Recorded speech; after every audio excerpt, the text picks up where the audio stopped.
Okay, it is 6 o'clock. This is Wednesday, June 10th, 2026. This is the Citizens Transportation Advisory Committee meeting for FAMPO.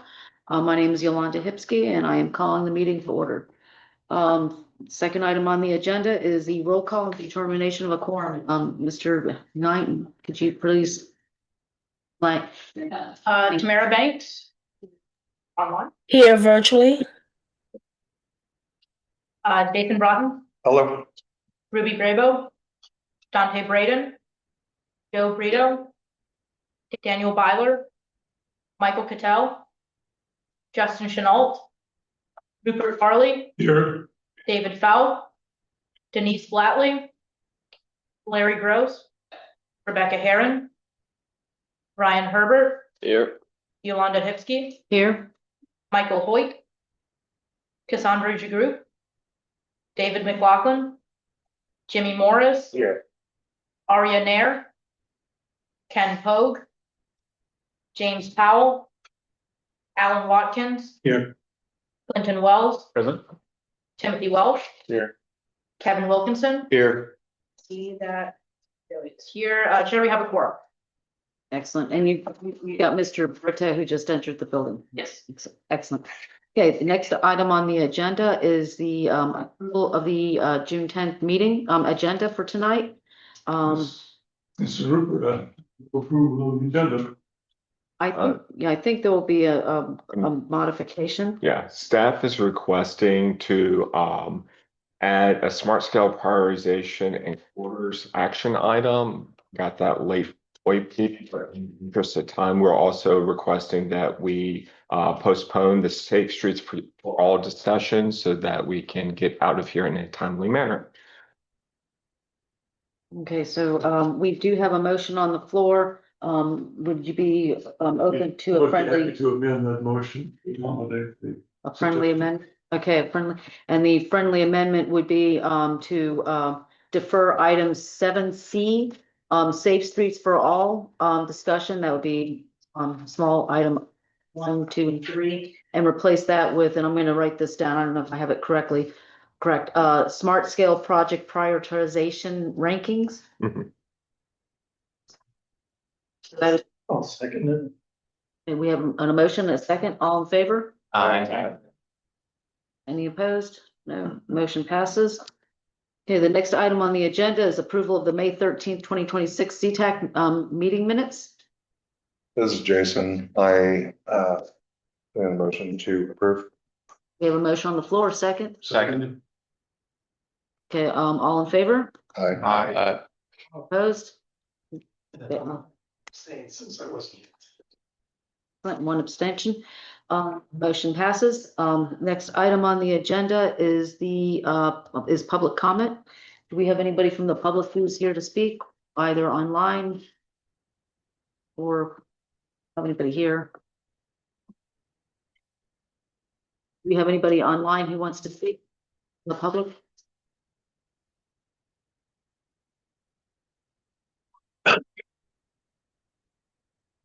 Did we receive any correspondence or anything? Okay. All right, here there is no comments or questions from the public, members of the public. We will move on to the next item. VDOT and transit report a problem.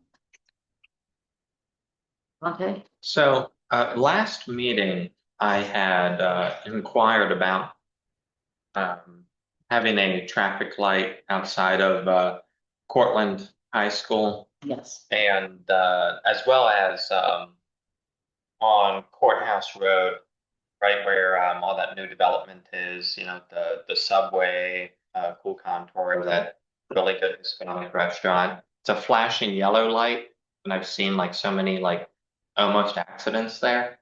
And I had inquired, do we have a plan to put actual stoplights at either of those locations?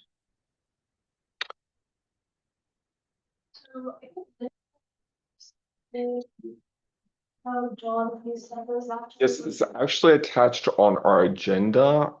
We did the VDOT update. You know, I was going to get to those questions later in the agenda because we had several and we actually did get a written response, and we can kind of go through that as well as like project description page as well. okay. Well, then Thank you. And then the only other thing that was just mentioned to me today was Spotsylvania High School. The chairwoman was inquiring about whether we're gonna get a traffic light there. So if we could get information on that.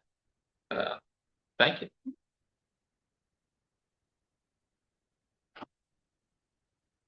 Okay, this might be a good time maybe, for, folks to get a chance, and they might want to look at the VDOT update, link if you want to, but we can move. We've got that listed under item 7E, or now it should be 7, yes, 7E. Okay, the other comments, questions, not? I got one, Lansdowne Road, and I've talked to, who took Kyle's spot? Oh, we got a new guy, I haven't met him yet, who's the maintenance guy, Giovanni? Yes. Okay, I've talked to him about it, on Lansdowne Road in front of Parkwood subdivision. Deep run is eating away the side of the road, and the guardrails just hanging there. And he said they know about it, do something about it, but is it gonna be this year? Or next year, or 5 years from now? I worry about it every time I ride by it, because that being a one-lane road would not work too good.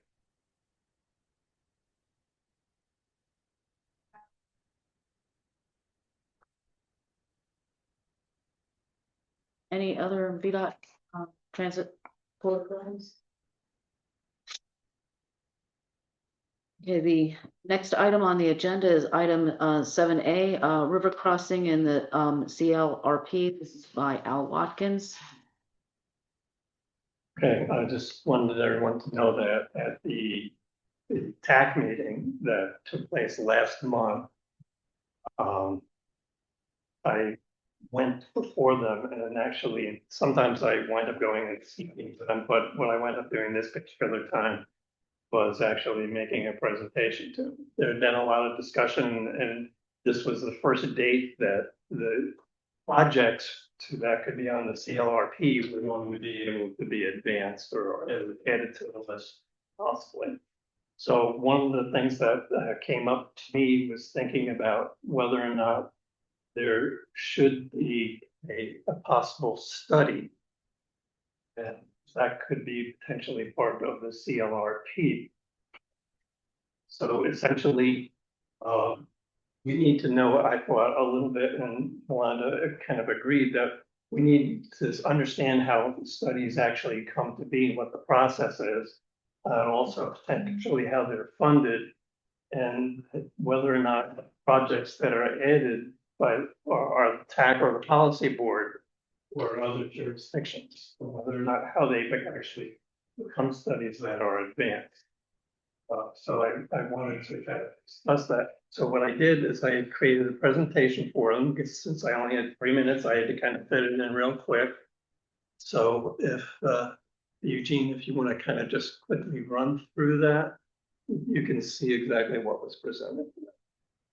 And there is a link that's on the front. Are you going to play the movie for 3 minutes? Okay. Yeah, well, the bottom link. First of this year, today. Could you make We it select the methodology to consider projects puts a priority on what are deemed transformative projects. First and foremost, priority is significant regional projects that offer both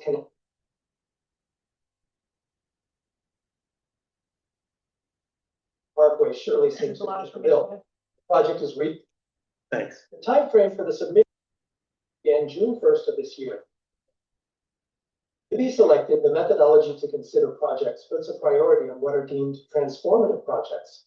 First and foremost, priority given to significant regional projects that offer both connectivity and an increase in capacity. The recent proposed new river crossing and parkway surely seems to fit the bill. The project is regional, creates a connection between the city of Fredericksburg and Stafford County, and will increase capacity that's modeled here. If it is not currently within the CLRP, it certainly will be included. Because our GWRC planning district continues to maintain population growth, estimates anticipate 614,620 people living here by 2055. As the master plans and comprehensive plans in our jurisdictions have been updated, the proposed bridge and parkway have been included. Level of service criteria, along with VC ratios, will play an important role in determining the viability of a project and its success in acquiring funding. An analysis of the LOS data for the 25 regional intersections that were modeled has been presented and discussed at both CTAC and policy board meetings, but not presented beforehand to the technical advisory committee. Concerns were raised regarding the delays at the southernmost intersections. When compared to the no-build option, it was identified that at these city and Spotsylvania County intersections, the delays drivers would experience were either equal to, or in some instances worse than if no bridge were to be built. So to ask the pertinent question, is this river crossing considered to be transformative if there is no improvement in reducing delays in the city and Spotsylvania? The LOS issues were an important part of why CTAC recommended their proposal to the policy board, which promoted option C, plus an additional route directly south, with a second bridge above both the river and low-lying River Road, traveling through virtually the only open land in Spotsylvania, ultimately connecting to Route 3 at the Fry Lane, single Oak Road intersection. Despite Spotsylvania County initially opposing the proposed river crossing, it should be noted that at several recent Spotsylvania Transportation Committee meetings, this potential route has been not only discussed, but that committee recommended that this project be added in the future to the county comprehensive plan, which brings us to a potential project to be considered, a study of this additional route to be submitted and hopefully included in the upcoming 2055 CLRP. One single bridge and parkway that filters 37,000 vehicles a day through Gordon Shelton Boulevard creates the congestion and delays that the LOS modeling identified. Only by creating a larger grid that provides transit for drivers will provide the transformative project that will benefit this region. So that essentially is the example of why I consider that studies should be put forth to see the impact of perhaps having a second bridge and so forth. But that would have to be advanced, I imagine, through both the TAC or policy board, or they would have to have some kind of thing. So at least that's just one project that may require a study. But as we know, there are studies that are put forth many, many different times to try to arrive at information that can then be forwarded to become a project. So the purpose of this really is to try to learn a little bit more about how studies are put forth, how they're funded, and so forth. For example, the river crossing south right now was part of a build grant for the NEPA study that pushed that forward.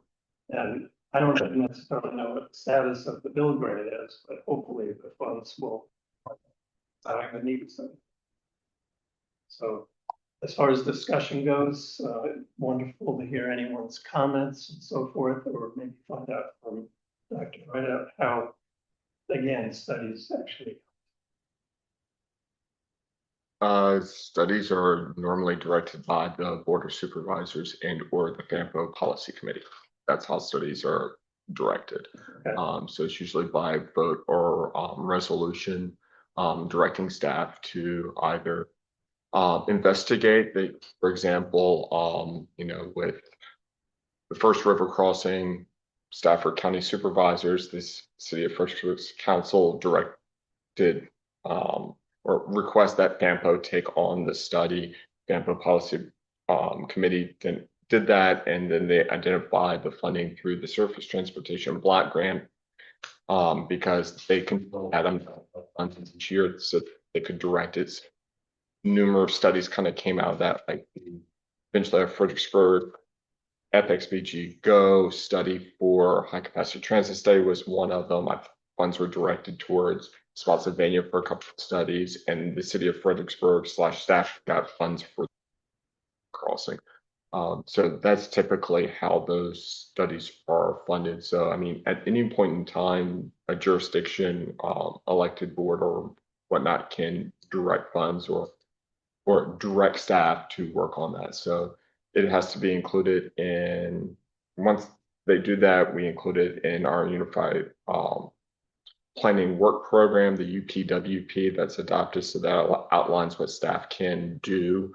Then they'll need to direct funding for it. So, I mean, local jurisdictions can use kind of whatever they find or allocate apply for grants. There's a lot of different options there. They can come to FAMPO for that. So they just have to identify a funding source, and then depending on what happens afterwards, you know, it's on-call consultant contracts. So if you go to the FAMPO page right now, we're having our own call for consultants, but we'll have to have consultants on board, or it had to be a request for proposals. Don't, but yeah, it's usually by action of the supervisors or the council along with whatever elected board. So even GWRC could generate if they chose to do so, as long as they have identified the funding structure for that. And they can also direct staff within the limits of staff time and capacity to explore an item. Say, explore this to make sure that we're not going to waste, or we're chasing something that's just not feasible. So, but that's usually a lot more limited in what we can do. With potential of for the CLRP, if we're looking for, you know, advancing that, with the modeling that showed that the intersections were not going in the southernmost area were not, or had essentially the same types of delays, whether or not the bridge was built or not. Does that make it more difficult to potentially get future funding for a project? I mean, at least in what the river crossing project explored, and this was even included with the Harrison Road interchange being looped in and added on, was that Spotsylvania's concern at the time was that any river crossing, regardless of the route it took, was Right. going to have a very serious detriment to Route 3. And so during the study process, because Spotsylvania's a part, it was directed to make sure that we look at Route 3 and its performance so that we don't create a situation. So it being relatively inert, and the benefits kind of depending on where on Route 3 you are, Right. that the river crossing wasn't really impacting Route 3 in a major way versus you're seeing large benefits along Route 1. So it's basically showing that the city was going to benefit, particularly in the Route 1 area, and say Mary Washington Boulevard and other areas. Well, kind of like how you showed it is that currently, you know, Gordon Shelton, which is what, 4 or 6 lane facility, is going from no traffic to being actually used. So level service D is kind of standard. I mean, at that point in time, if we're 2050 in level service D, the road's doing pretty well. But it was going to have improvements elsewhere, and as a full network system performance, it's going to show good. Does that help for finding funding? Yes, because almost all kind of performance-oriented funding items like Smart Scale is going to be looking at, are you providing a benefit? It's going to be weighing costs. But at the other point is you can definitely have other funding sources that are, and like, okay, you're improving funding, great, but that's not the primary concern. So it can look into a couple of different ways. But that's generally how those studies get up and rolling. In the river crossing, I think it's, although we're doing a NEPA study, I think it's important to understand that a NEPA study, while it's using the term study, it's a very different animal than traditionally what you see from other studies, you know, from the pipeline studies, the STAR studies, FAMPO studies, corridor studies. It is a different beast with a much more significant price tag and investment, because those things have shelf lives. So we can't just put it on a shelf, wait 20 years and come back to it. We have to basically go into construction, it expires and you have to do the process over again. So within the CLRP, basically any project that's looking to move forward, particularly if you're in the near term, so if you're a TIP, so let's say the Massaponics, the Germana Point extension, which has an environmental analysis, I think, tied to it, is a different beast of a project compared to something that is a intersection tweak that's adding a turn lane. So there's different levels depending on the project and what information is needed to make sure that that's a successful project, of how far that goes into the CLRP, because you might, for a very large project, you might put NEPA as a standalone item as a part of a bigger project, just because you're breaking it out. But in other cases in the CLRP, like if you look through our current CLRP, you have shoulder widening projects in there. Like, it's like, okay, we're adding 2 feet of sidewalk. It's in there. It gives a estimate. The theory behind it is that the constrained plan is a best guess that you're not building, let's just say, solar powered roads and ignoring all budgeting items. We have a good idea of how much money this region can successfully bring in a constrained time. And we just use that to kind of prioritize our projects moving forward. So yeah, if we know that there's a major project coming online on 95, the bridges, that project's huge. It's going to take a huge amount of money. So if the region's getting, 50 million or $50 million each year, and that's cost, 200 million, we know that's going to eat about 4 years worth of budgeting, even if we're doing all the other projects. But it's kind of just saying, we know how much money we're going to get. Here are our top projects of what we're going to kind of put first. But previously with air quality conformity analysis, we had to make sure that we weren't messing up the ozone and NOx and carbon emissions. So each time you added or removed a project, you had to make sure that you're always within those restrictions. We're now no longer in an air quality zone, kind of the management district, which means we get funding for it, but we don't have to meet specific targets. So therefore, we can pull projects in and out regardless of any air quality concern, which is a big change. So as a project gets funded, if it's in the needs list or an out year, and all of a sudden we have funding for it tomorrow, good, it's in the list, we can move on. Versus if a project's not in that list, we get funding tomorrow, we have to go put it in the list before we can even start putting it in the other list to get funding. So it's more of a involvement process, and that's designed to not have things sneak through at midnight and then start building tomorrow morning without any public review. Can I say something? The outer connector study that was done in in the late 90s, it had a corridor 3, which was very similar to what you did, what you're proposing. And situation is, I literally wrote that corridor on the map with the connection to Central Park, which Central Park wasn't there yet. They were just starting. And I wrote a letter to the editor that they never published. But anyway, I recommended that corridor. But so the situation is, there's an existing study. And what we don't want to do is reinvent the wheel if there's information in that study that we can use. But after time and new developments came in, and some corridors were blocked off with new development, I've changed my opinion on it. And in fact, Stafford County just came up with a new comp plan proposing another river crossing. So they have 2 in the comp plan. I'm going to present that tonight. But anyway, my concern with what you're proposing there is you basically have 2 roads that go into one on Celebrate Virginia Parkway. So you have local traffic, then you'll have a bypass traffic, all merging on one road. So I'm concerned with the traffic impact on that, and I would like to see a study done just on traffic counts. Because if the traffic counts are too high, then I can't support that.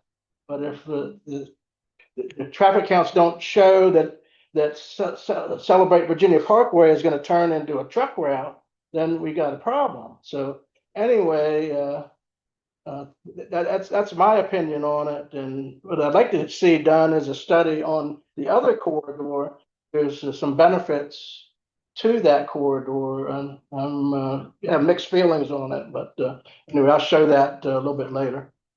Yeah, I can say the logistics which made it difficult were what land is available to connect to Route 3 in Spotsylvania County. Yeah, And because of the fact that the only available land is in the same general vicinity as Cannon Ridge, that is why it seemed to be one of the only, if not the only, potential connection. yeah. Well, there's all sorts of obstacles wherever you look, Sure. unfortunately. The historic sites, battlefields, resource protection area, and Which was rough topography. one of the reasons that And we've and mentioned. most of the good land has been built on, so what's left is not that good buildable land. And forcing development on that land isn't really, a good solution either. There were several meetings where we actually talked about wherever the route might travel, that instead of looking at the historical sites as a potential obstacle, to incorporate them into being near to the route. So instead of just looking at, a map that said, here's where the fish weir was, or the gun emplacements where you actually could develop the route, connect it with trails, make it easy if there was like a pull off from the road, so people would actually physically be able to experience the historical nature of the area. That should be a major consideration wherever the route ultimately winds up going. If I may make a suggestion, let's not, Yeah, is there a purpose to this? I mean, I can understand yours, Other than- but now they just it starts going into Right. the whirlpool.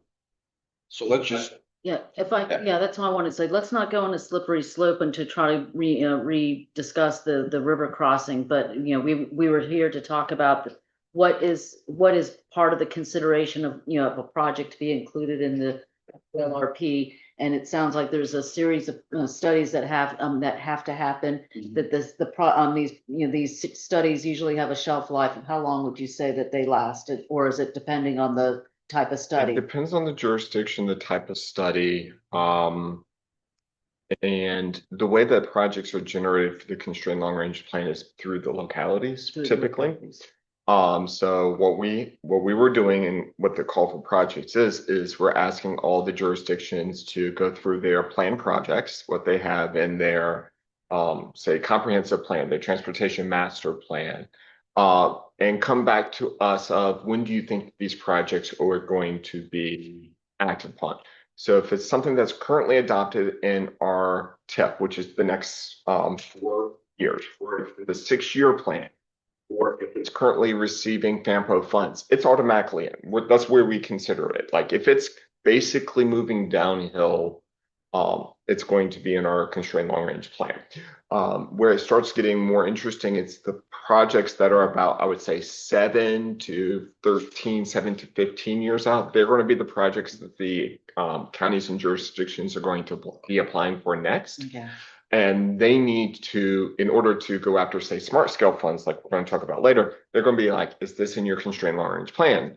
And basically have to say yes. Otherwise, they're going to have more hurdles to jump through to try to get their project in. And so that's where usually I would quietly say kind of the fighting happens. Once you get into the projects that are 15 plus years out, it's a lot easier.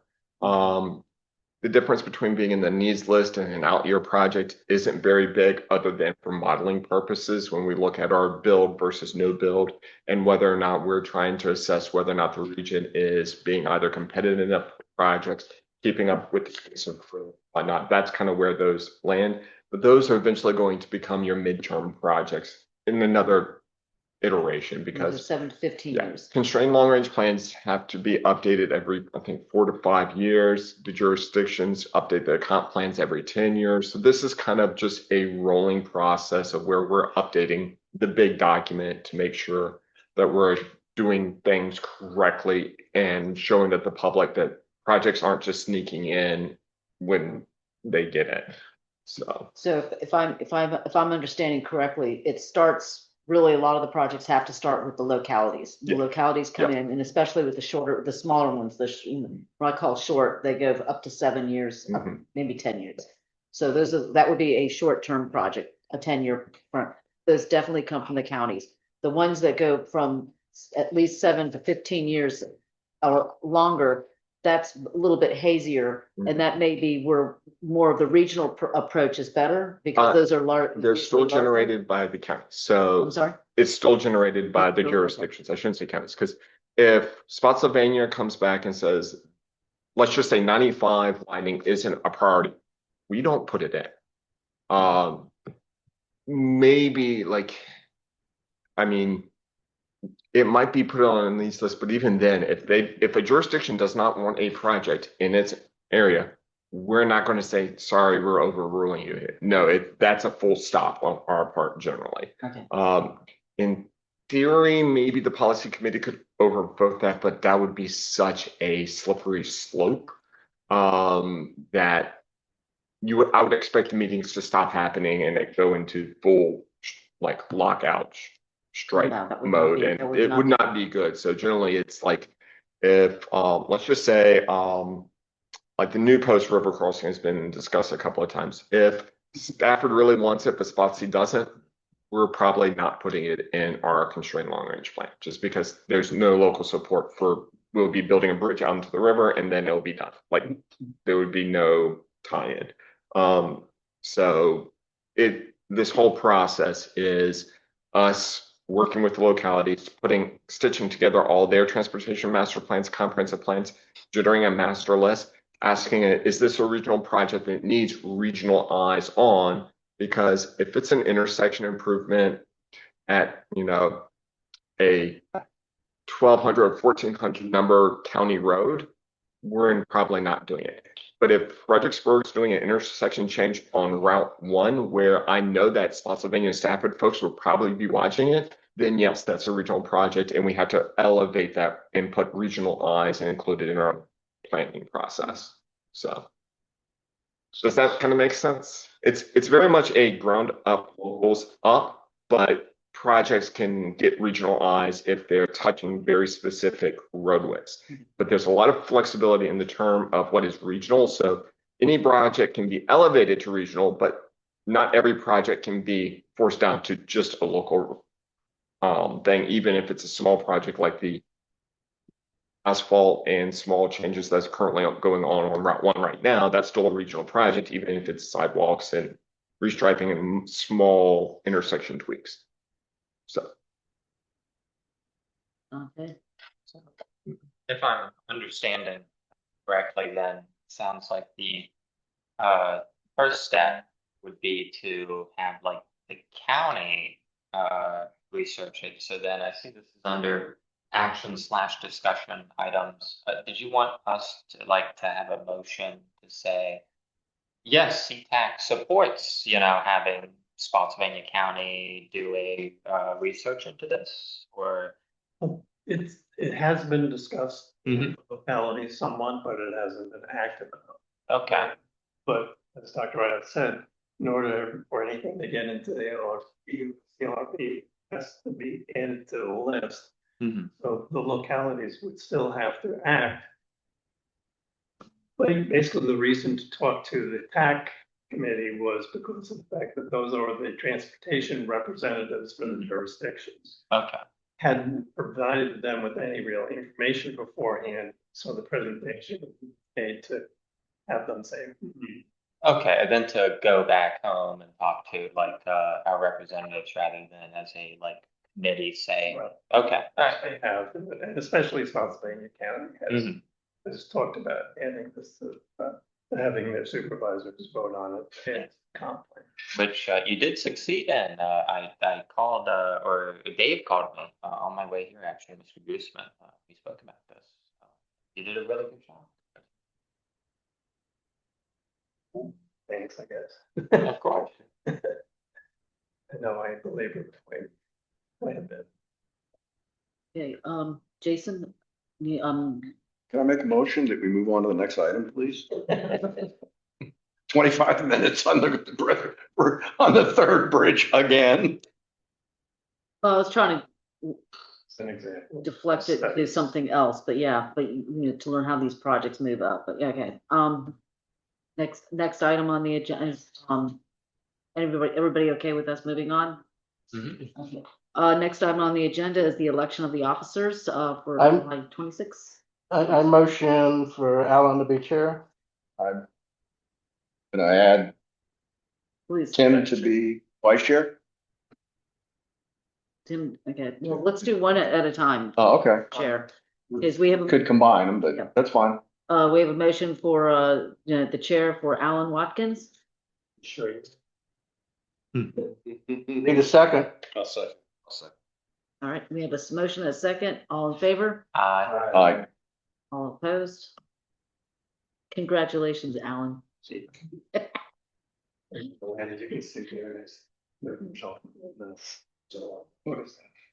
And the next item is the vice chair from Spotsylvania. Motion that Tim Welsh be. Second. Okay, we have a motion and a second. All in favor? Aye. Sure. Been there, done that, got a t-shirt. Congratulations. You're welcome. Thank you. Motion moves and passes.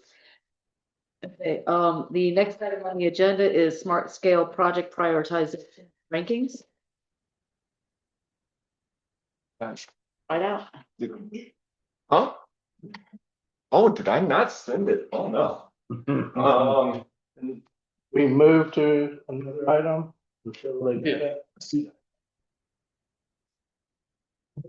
Oh, boy, I did not send that then. Hold on, let me forward it.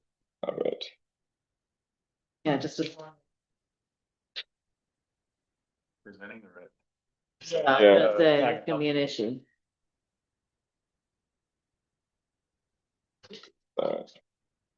Sorry, didn't realize I didn't see the conference room yet.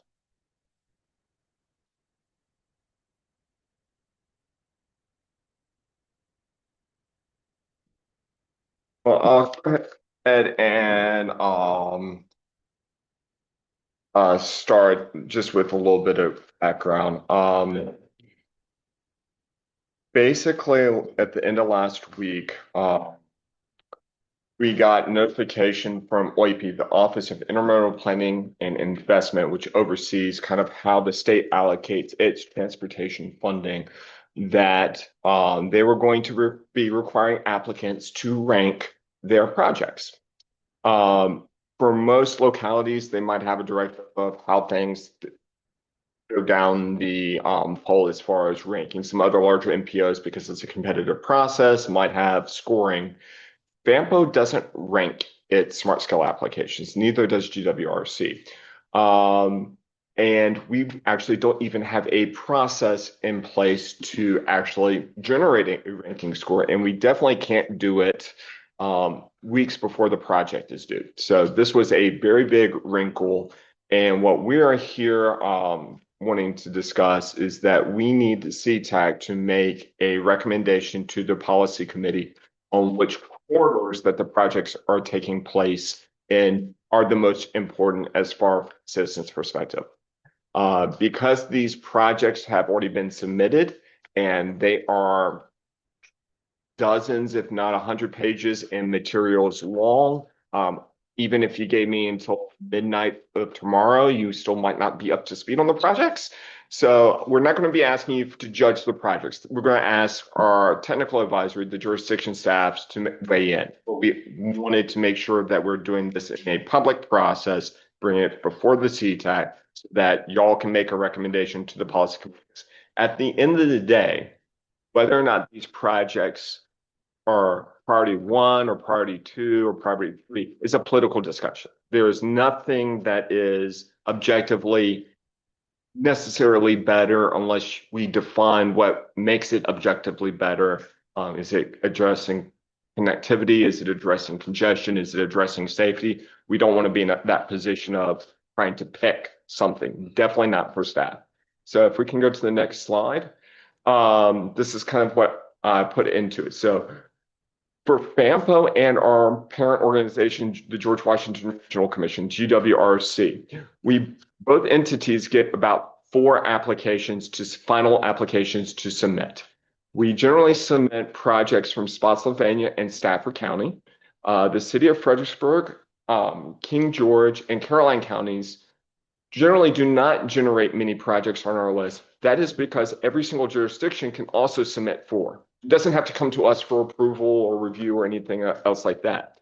Caroline, King George, and Fredericksburg usually don't use up all 4 of their spots, so we normally don't allocate one of our regional spots to them. Although if one of the jurisdictions came to us, Fredericksburg for FAMPO, King George, Carolina, GWRC, there's usually a low hurdle because if they're generating 6 projects, they're spending millions of dollars to generate those 6 projects. So probably going to listen. So it's always been kind of this gentleman's agreement that Stafford and Spotsylvania come together, try to come up with the most competitive projects to put on the regional list because they have to be big projects, typically speaking, on corridors, HPP high priority corridors in order to get these funds. So that's the reason why there isn't a process. We hammer it out with jurisdiction staff, take turns, figure out which ones are going to meet the requirements, and move on from there.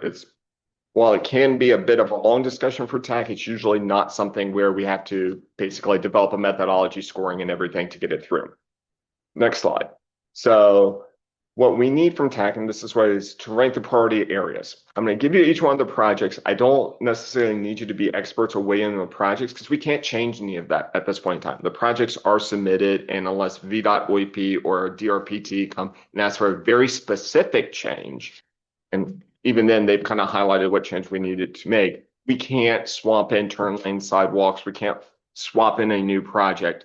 This is what's going forward and what's going. We just don't have something at that very last before we submit to rank our projects. And the theory is, don't know exactly why, but what we learned in our training session, this might be something that's a mechanism that OIP is asking for as a way to supply the Commonwealth Transportation Board, because they have the ability to pull projects out of the scoring and fund them directly. The I-95 local lanes, the river crossing, the bridges were one of those options. It scored terribly. They said, no, this needs to be funded, and they did so. Our theory is that they might be trying to make sure that they're not elevating a low priority project above other higher priority projects, but we don't really know for certain. That's just what our logic and understanding says.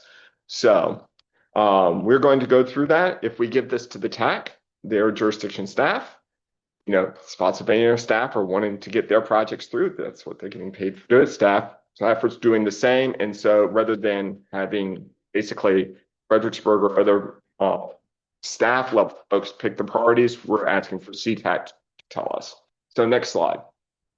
So we have 4 projects for each entity. And because they're both Stafford and Spotsylvania, we're asking you to provide feedback for both, as well as this is the only committee that actually also has Caroline and King George represented on a FAMPO meeting. Unfortunately, Denise isn't here and the Caroline folks don't normally attend, so we don't have that input tonight, but these are all Stafford and Spotsylvania projects, so please weigh in.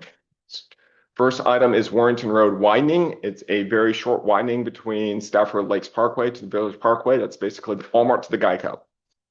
Spotsylvania US 17 Tidewater Trail widening and intersection improvement. That is the New Post intersection. They're doing small widening improvements in that area, as well as kind of down towards in front of the developments there. Yeah, the Germana Point Drive extension. This is a new bridge road connection in between kind of Stafford Avenue, which was where there's, I think, a Golden Corral, a couple of medical offices. The VA has an office over there. Down. Sure, Hooters. And then down to basically Germana Community College, that roundabout there. So this is new road. And then you have the I-95 southbound widening. So those are our 4 projects. Please tell us what you need for it. And then on the FAMPO list, you have the Warrington Road Paths project, which is more or less a series of intersection improvements, but then has a very small widening between, there's like a Clarion in down to Plantation Drive. So there's a smaller widening area where they're removing bump outs. So it's not expanding the road footprint, just removing the turn lanes, bump outs, and making it a through lane. And then they have intersections from one side of the interstate all the way down to the Stafford Lakes. Then you have Route 1, Roxbury Mill and Mud Tavern Road. This is basically the Route 1, Mud Tavern Road and Roxbury intersection, the big one right near Kalahari that's coming in. The Route 28 pipeline study, which is Courthouse Road and Levels Road intersection improvements. And finally, you have the Garrisonville Road paths study, which has a minor widening. Again, it's Stafford. You can see a pattern. They're doing a lot of intersection improvements and maybe a couple of small widening and adding a turn lane here and there within their projects. So you have those are our 8 projects. I provided in the materials below that if you want to go into any one of the projects, I provided the description as is on the current applications as they were of this morning. They're still being tweaks, but those are what we're going forward with. And if you have any questions, please let me know. I know that's basically drinking from a fire hose on this and having a very small cup, but we just need you to tell me 1, 2, 3, 4, 1, 2, 3, 4 in any order of y'all's preference. You want to do it I first? wanted to ask on the Lundell Lane to Stafford Lakes project. Yes. FAMPO. Do you have a picture of that? There's like 15 sketches for that because they do every That's the single. thing I could see would be beneficial, it would be to eliminate some of the bump outs, it's the turn lanes are in, they can be through lanes, but. Well, they are not removing, they're only removing the bump outs, basically from, what is that? There's a hotel there and what's something Monkey Lounge. Bearded Monkey Lounge, thank you. Down to Plantation. That's the only part that they're doing that. Everywhere else, there's multiple intersections from Lundell down to Stafford Lakes that they're making adjustments to. So it's kind of a very like a 1 block widening, maybe a little bit more than a block widening through the removal of bump outs, and then several miles of intersection tweaks along that corridor. So they are proposing to take the bump out at the commuter lot, to between the commuter lot and 95? That one's probably the. Not that far, no. They're not doing a full corridor removal. It's only from that very small section Past Geico out. Procedural question for what you're looking for us. Are you looking for us to rank these in priority of impact or likelihood to be approved? whatever this committee feels is the most important. Okay. Tell us which That's projects where we should need to focus do first. first, How we want to frame this. because these are the projects that are going to be potentially funded for, you know, was it 32 through 34 or 33, 34, 2033, 2034. That's when they are now going to be entered in the next 6-year plan. So if it's not a recommendation, that means assume that maybe the jurisdictions continue applying for it, come back for tweaks. It's not uncommon, and that would be funded in further years out. So I would look at it from which one should we fund first? And then the But you rankings can are use anything you want. 1 through 4 and 1 through 4, One or through 1 through 8. 1 through 4 for each one, and we can't have ties because it is a forced rank choice. Al had something. I was gonna ask whether it's column wise or. Can I just make like a recommendation based on my own self-interest and that of my area? Spotsy is all over the place here. Y'all can work that out, but can we just put the 2 Stafford projects right up the top?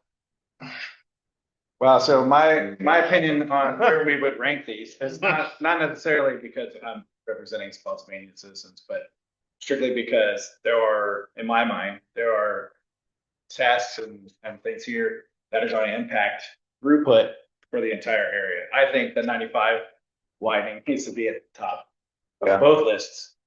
If you ask me, not just because it's in Spotsy, but because it's the biggest impact to the most number of people in the area. The rest, it's all squabbling at that point. But the second one that I would say for the GWRC grouping would be the Germana Point to Spotsylvania Avenue connector, because you've got a lot of local traffic that could utilize that instead of backing up on 95, because they haven't figured out how they're going to fix the 126 on and off ramp situation yet. So it's all backed up. I know they're widening or adding a lane under the bridge, which presumably will help, except until you get down on the other side of the bridge.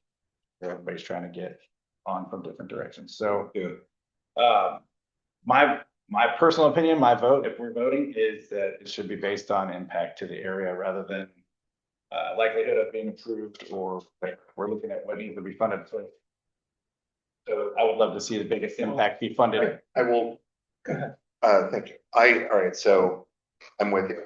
The staff or stuff affects Bucky's. Whatever. I would agree with the I-95 widening. Yes, agreed. What I would say is, and this isn't just selfish Garrisonville Jason talking. That entire improvement to 610 is huge for kind of the entire area, because I mean 95 is right there. All traffic is bumping and funneling into that.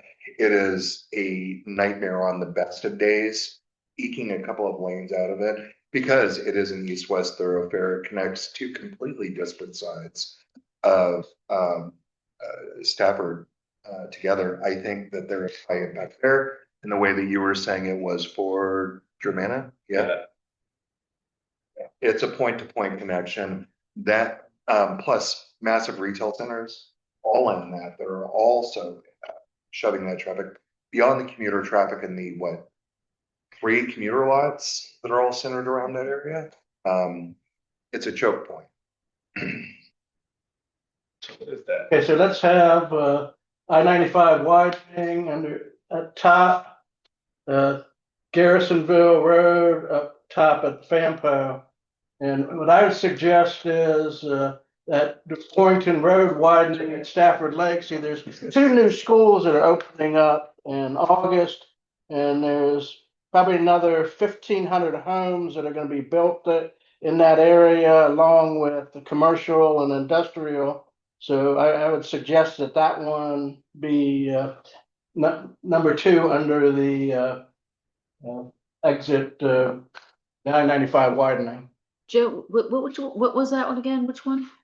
Okay, It's number 2. Stafford Lakes project that there's 2 new schools that are opening up behind Royal Farms that are going to be using Route 17. And like I said, there's another 1,500 houses that are getting ready to be built, along with other commercial and industrial, and even another emergency room. So US 17 Tidewater Trail would been your number 2. Is that correct? No. That's what he suggests. The one that's up on the top. Okay. Say that should be number 2. Okay, thank you. Dante? So, if I may posit this, it sounds like from the folks who talked at least that we are in agreement about the I-95 work being at number 1. Did we just want to maybe take a formal or informal vote, locking that in as number 1, and then we each move down to number 2, and then 3, and then 4 by default? That makes good sense. Yeah, go ahead. Yeah, let's go ahead and do that. Get number 1 out, and then we can. So with that said, I'll go ahead and make a motion to prioritize both of the I-95 improvements as number 1 on their respective lists. Second, well, okay.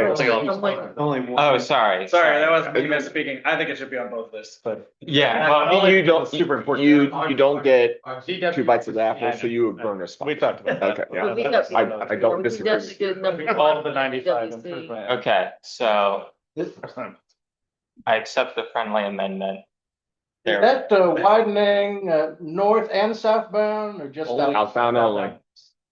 But basically, it's gonna get rid of that bottleneck when the through lanes dump in. Well, actually, I guess it's when the other lane. I need the 5 lanes. I will personally guarantee you that it will not get bottleneck. Well, it'll just push it down further, and once you get, I mean, you get far enough down, there's not as many people.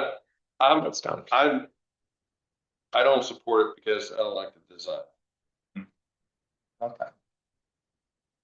I think it should be, I think if anything, we should extend The through lanes. and collector Pass all the distribution way. lanes. Yeah. All the way to 126. Yeah, well, we're Yeah, working. I agree with The pilot. that concept. No. You know, if they're gonna, if it's anything, I'd rather have something than. If I had to pick one, I would pick Germana Point. As far as when you talk about impact, Yeah.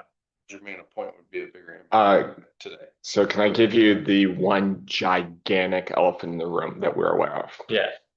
Transurban is in discussion with VDOT in the state, Good for them. all the way down to 126. Mm. What that looks like, we don't know yet, Yeah, let's give more money to Australia. but that's what's in discussion. So we don't know exactly. Yeah, maybe they'll build the bridge. Yeah. So As long as you pay for it. We're still paying for the lanes north of Garrisonville, right? So if they expanded that, then would they get to have that road? No, Or- here's what they would do. They would build the hot lanes down, not a conduit where you can yeah, expand that's the Yeah. southbound lane. And then you'd be paying to use the through lanes that are currently free. Listen, we're not allowed to widen 985 north of here. or Correct? Or Route 1. We're around. Well, you can, but it has a speed limit restriction. It's a weird one. But Right, Transurban, big fat check. yeah, for 80 years. Lost toll I'm revenue. gonna start looking at the building up, start stacking highways. Well- What else would? Well, that's sad, I do. Don't pay any attention to California. How'd that work out for San Francisco? One point that we are, the only thing I would say is because of Tim's involvement with the transportation committee, his knowledge as a road builder, we should strongly consider his opinion. That's all. I do think, especially that really provide information, so then, did you wanna? If I were to pick, I would put Germana, then Warrenton Road, then 95, then 17 at the bottom. That's not. I don't know, that's all. 17 seems like it's a longer term thing, right? They're still building out that area. I believe we can get private money to build it. Right, well, and if they end up building that new post bridge, they manage to get that one through in less than 30 years, then, you know, that might be I'll let a matter the of. kids worry about that one. Right. All right. I mean, I think if we're talking about trying to get everybody on board with the same vote, the Tidewater Trail in Warrenton, sorry, excuse me, the Germanic Point and Warrenton Road expansions are pretty well evenly matched on impact to that county only. Spot the 95 widening, even if it's imperfect, it's movement in the right direction, and it will impact both sides of the river. As far as throughput in the area. I don't know that, I'm with you, a better solution could be had, but how long does that take? I mean, look at what they did with this bridge. They kicked the can down the road for a better solution, and we're still talking about it. Are we talking about the new bridge or the bridge that just finished? The bridge, the new bridge, the third bridge. You know, they've been talking about that since 93, Joe? You're the unofficial. 89. There you go. Well, 95, I don't think it'll take too long, because eventually the legislature and the Federal Highway Administration is gonna say, you gotta. Right, I just don't know, I don't know how long it would take them to It'll go take, back to the drawing. they'll take a whole year of Sunday afternoons being backed up to Wharton, Right. and they'll get the message. So, I still, you know, personally, and I'm obviously, it's not just the Clint show in here, so. And personally, I don't know why we are always throwing in local funding for the interstate. I feel like that's the federal government's problem. They should be the one paying. That's just my opinion on that. I agree. I would agree with that. Knew you were gonna get Rupert this week. Rupert's been wanting to say something for. Rupert doesn't want any more lanes. Get rid of the interstates, get back to one. Of course, But Jermaine, it's with the same of rail. I'm against this motion, by the way. So, and I would submit another motion when, if it's clear, to make Germana Point is number one on this list. Doing 95 to me is the opposite, because that's just kicking the can down the road, like someone here just said. It's the same tactic that got us into the mess that we're in now, so I would put 95 last, but right now we're voting on whether it's at 95 or not, so I would vote no on that.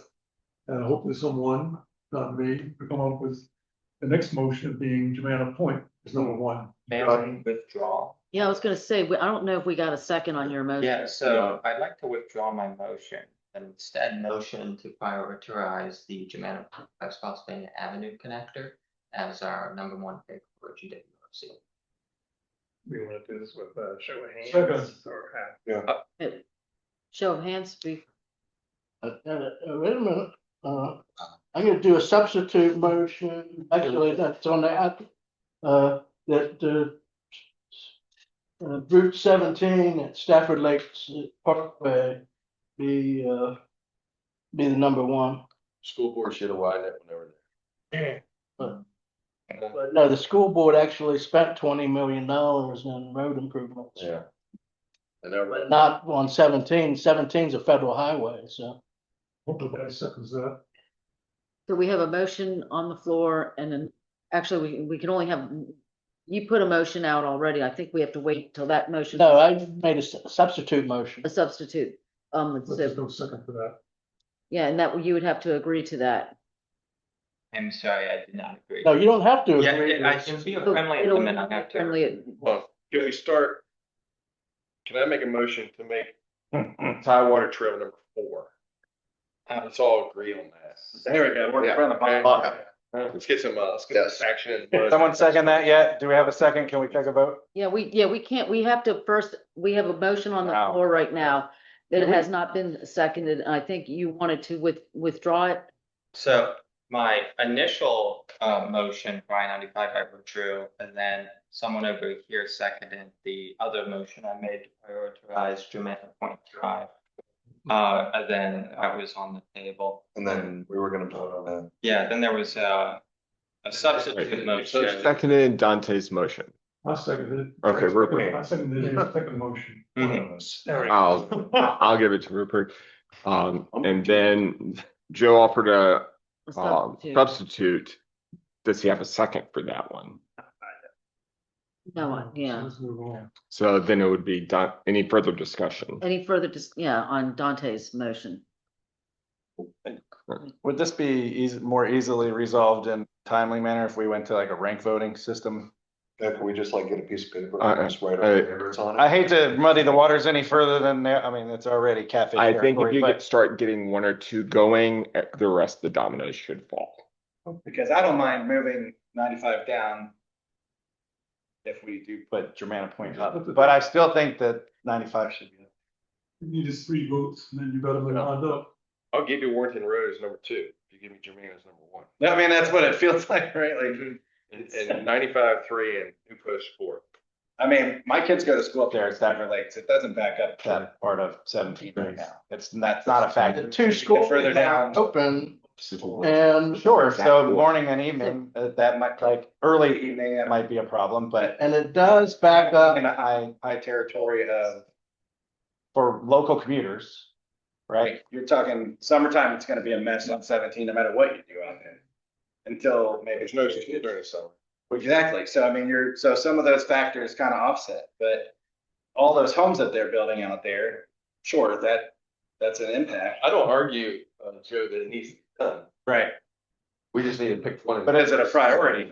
Is the question. And I believe Right. Germanna Point fixes the Still in- 6 problem Shouldn't, Yeah. yes. better than widening the 17. Okay. I think it has more of an impact. 17 does back up from Stafford Lakes. Yes, I am that. yeah.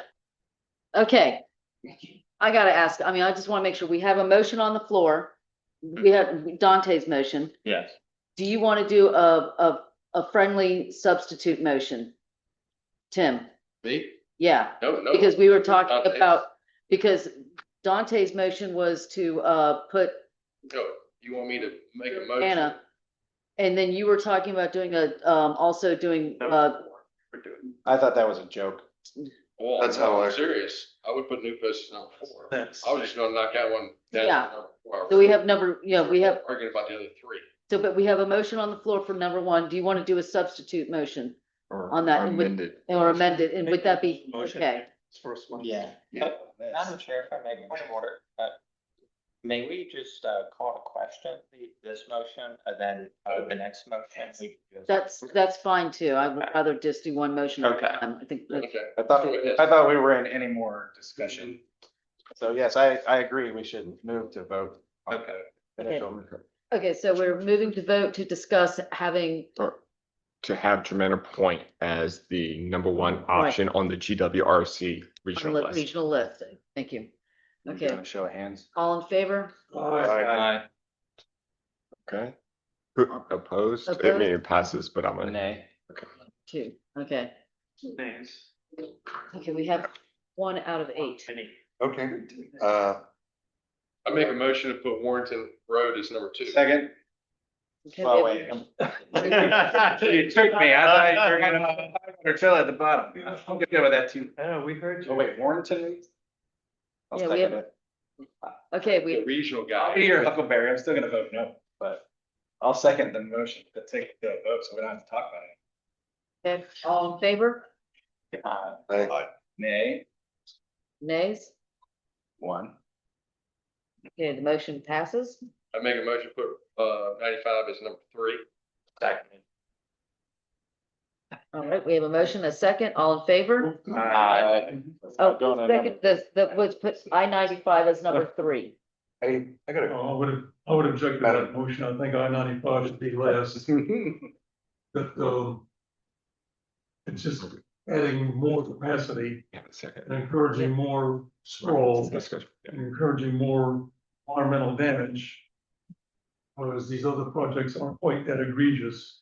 Isn't there environmental damage when cars are sitting idling, making air pollution? But sadly, Rupert, it's the main artery between Maine to Florida.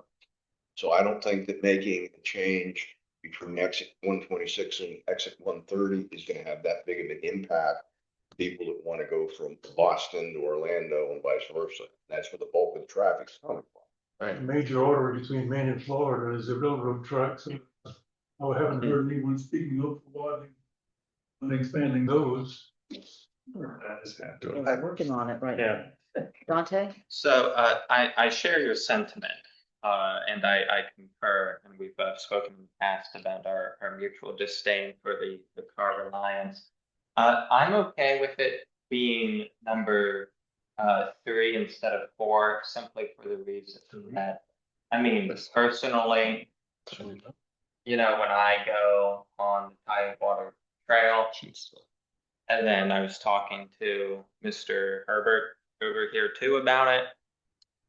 It doesn't seem to be as pressing of a need, and I think there's more utility to the I-95 project than this project. But I do share your sentiment. I concur with it. I agree with it wholeheartedly.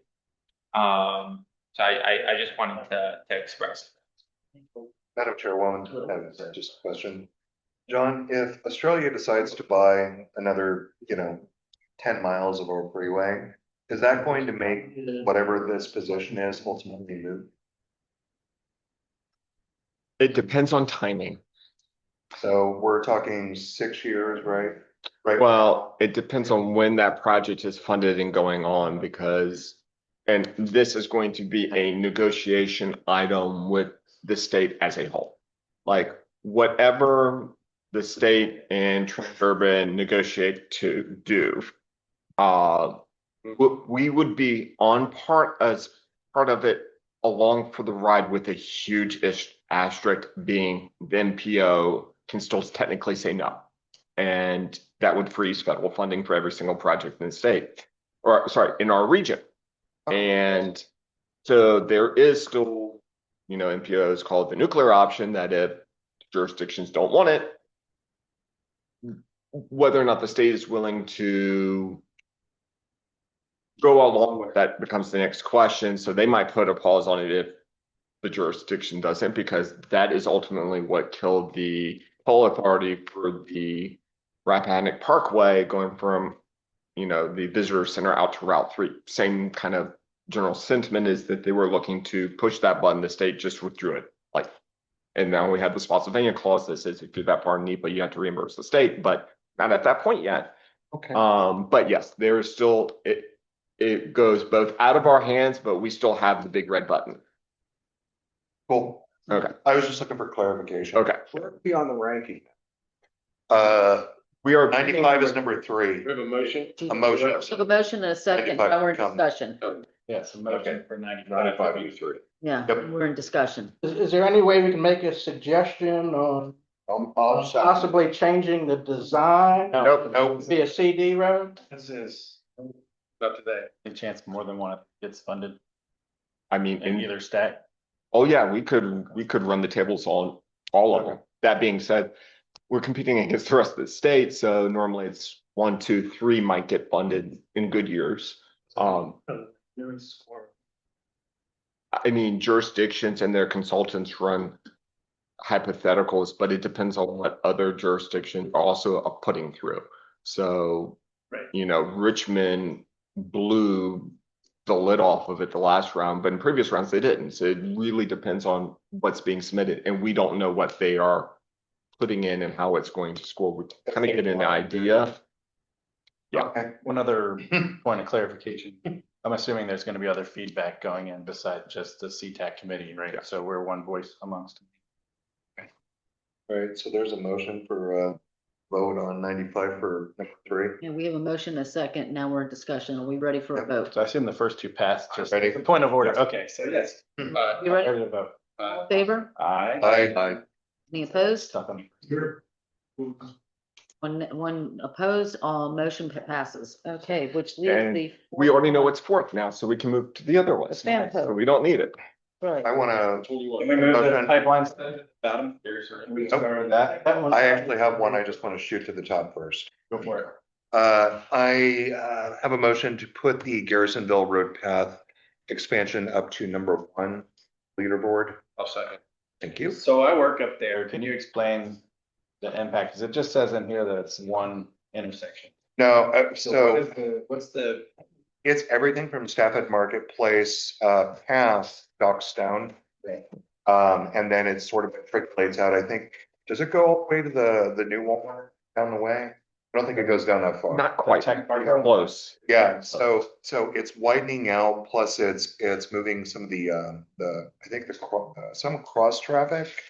A north-south approach on Dockstone, which means that entire kind of mess that happens there will go, I think, from what I was reading, and just because I live over there,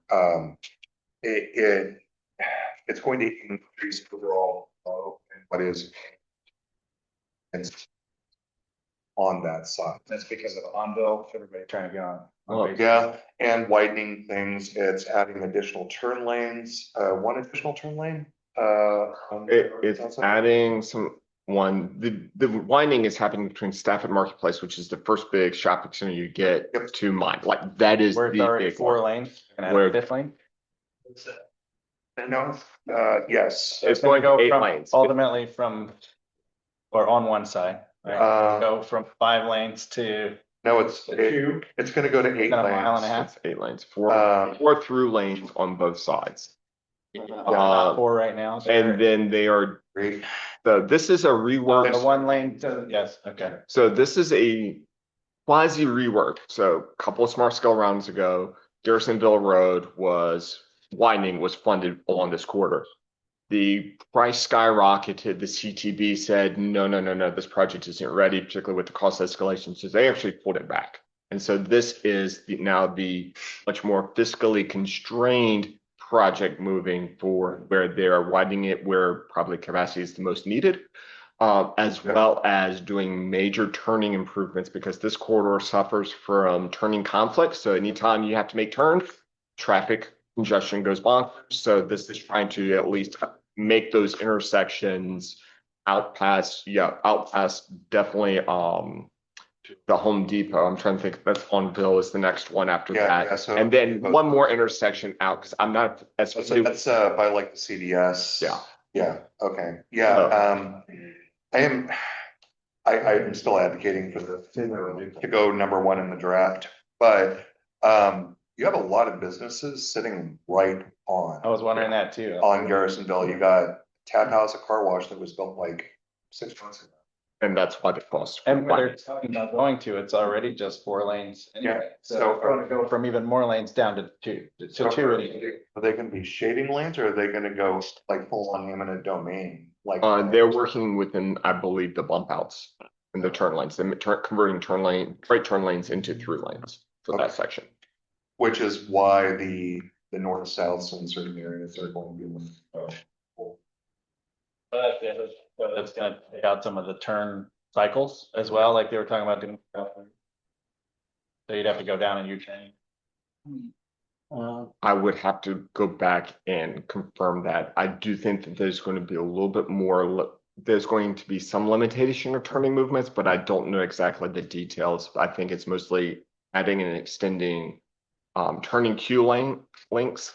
And depending on whether or not there's like a mid-block cut, those might get removed to just add more storage turning lane, but I am not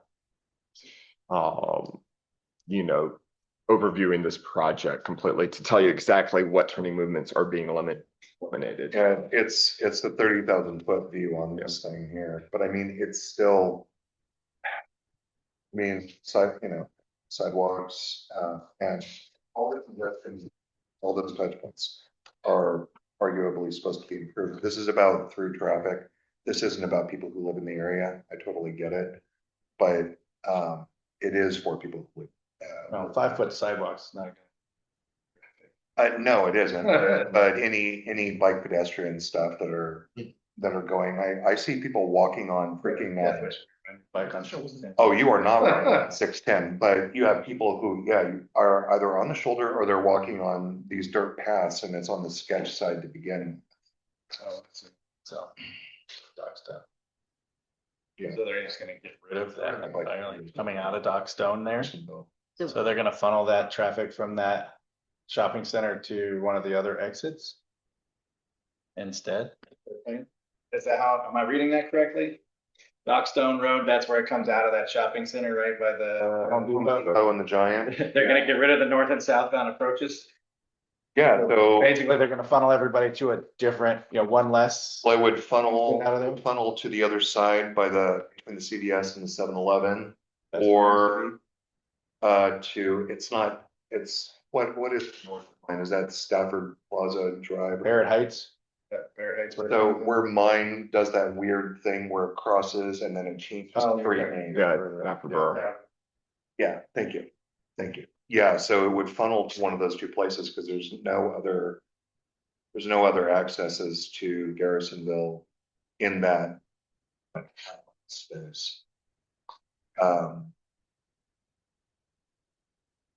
But it's about corridor traffic. I'm voting against this motion because I don't think anyone's voted for it. all the things on this list, the four things we have on this Discussion. list. Yeah. Blue list, I Road widening, kicking the can down the road, doing the same thing we've always done, which as I mentioned before, is just made the problem worse, for future generations.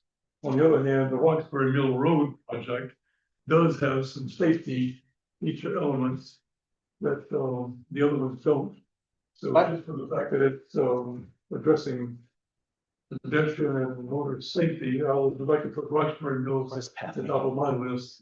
So I'm voting against. But it's. we have a it's motion on the funding, floor it's that not has the been approach seconded, that and the they motion do. right now is to talk about the Garrisonville Road path, Stafford. And that's the Marketplace. motion that I. But it Right. does have safety Vote on elements that one first. to it. Talk about it. Yeah, we can make it number 2, Robert. I would appreciate making it at least number 2, because we really do need the safety. Don's saying that we probably run more than one of the Okay. events, so. If Uh, we're, if we're talking right. already about number 2, we go ahead and vote on the first one, which is the Especially since it was Garrisonville Road path. Yeah.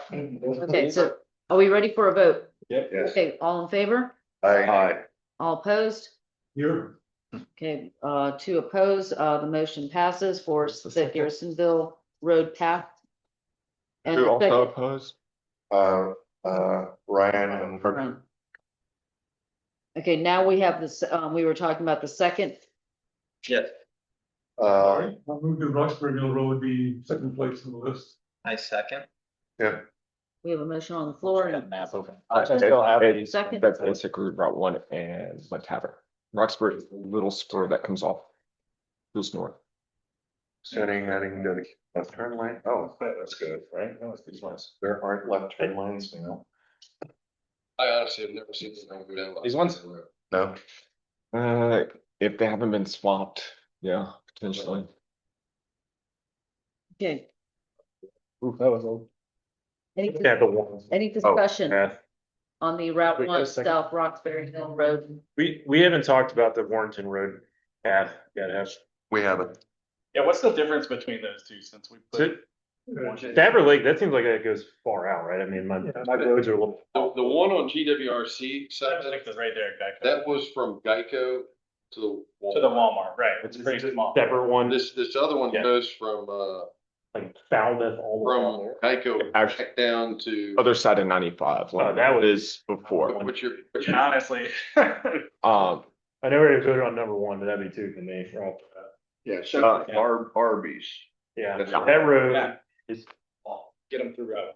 it's just, like, I don't see why you can't road it. It's just a bunch of junky car dealerships. No offense to anybody has business with those car dealerships, but it's probably gonna get developed soon, I would imagine, just because that's kind of like. And Anyway, Jimmy, you're talking about the Warrenton Road path? yes. Yeah, which Right. we can't talk about yet. Let me ask you this, so right now we're talking about the Route One South Roxbury Road. You know, I'm not trying to, you know, discourage the No, conversation. no, I got it, yep, I just want to make sure we try to keep straight on okay. what we're doing. Somebody refresh us. I answered my question. One that should be instead of that one, the director is. Yeah. Yeah, and that's the, you know, is there, Tim? I guess my question is the discussion to see if we should make that one number two?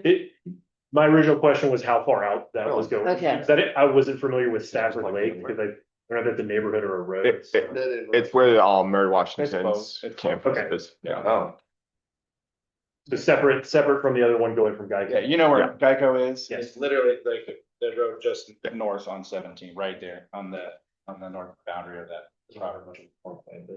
There is a Stafford Lakes neighborhood that's also down here, which is behind the Walmart. That's a nice road. Not on Stafford. Very nice road. What's this, the- Dante? Yes, so, I wanted to speak on the motion at hand regarding Roxbury Milk Road to Route 606. So, living out in Shortlow, I have to take that road all the time. I drive by Kalahari every day. I drove by it on my way here. And a huge issue that I have found lately, especially, is there seems to be a lot of car accidents happening.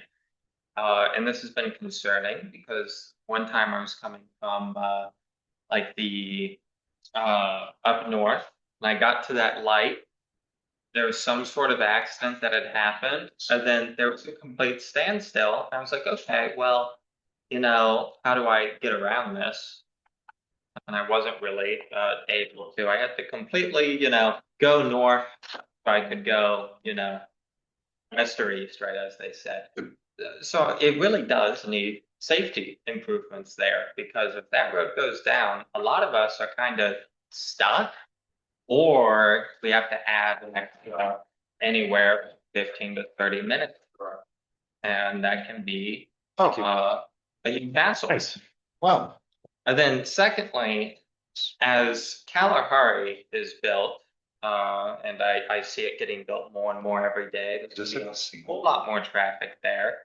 And we have other people coming in who are gonna be less familiar with kind of the feel, the vibe of driving in Spotsylvania. And I'm gonna be more worried about accidents there. So I think this is something that we need to prioritize, and sooner rather than later, because although we may have developments coming to that other area, we have Kalahari coming now. And so I really do think it needs to be number two. So do you have any more detail on, maybe it's in here, I just didn't see it, because I was too busy with about 95, but what exactly is happening? So improve traffic, what does that mean? How, do we know how they intend to do these? Improve Okay, traffic flow so and safety? then you're talking about Roxbury. Yeah. All right, so they're looking to restrict the types of turning movements that are coming in and around the Route 1 tavern, and then Roxbury is just to the north. So they're probably going to reduce how many left turns across traffic you can do from Route 1 or a tavern road, as well as Roxbury is kind of that. Roxbury, if you kept the straight line, it would be a 5-point intersection with Route 1 and Mud Tavern. They've cut off that section curved it up. So it's about north, but that's where it currently is. As far as the treatments, they're gonna just start restricting a lot of the turning movements and force folks to make specific turning movements. So it's not all happening left turn across undivided or partially divided. Yeah.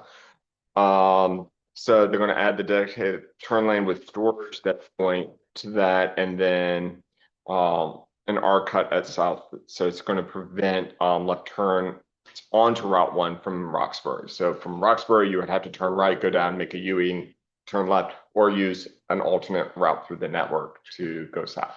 So, I don't mean to take too much. Oh, please. So I've always been curious how they determine whether or not cutting out those right and left turns are going to be beneficial, because one of the things I've noticed, and a lot of the other people that have been around have noticed it, with a lot of the sprawl and the growth in the area, which is all great, and people moving down from northern, a lot more people that just disregard red lights entirely, especially when they're making turning movements. And so I'm a little bit concerned you start constraining that, you're just going to force people to be bigger jerks.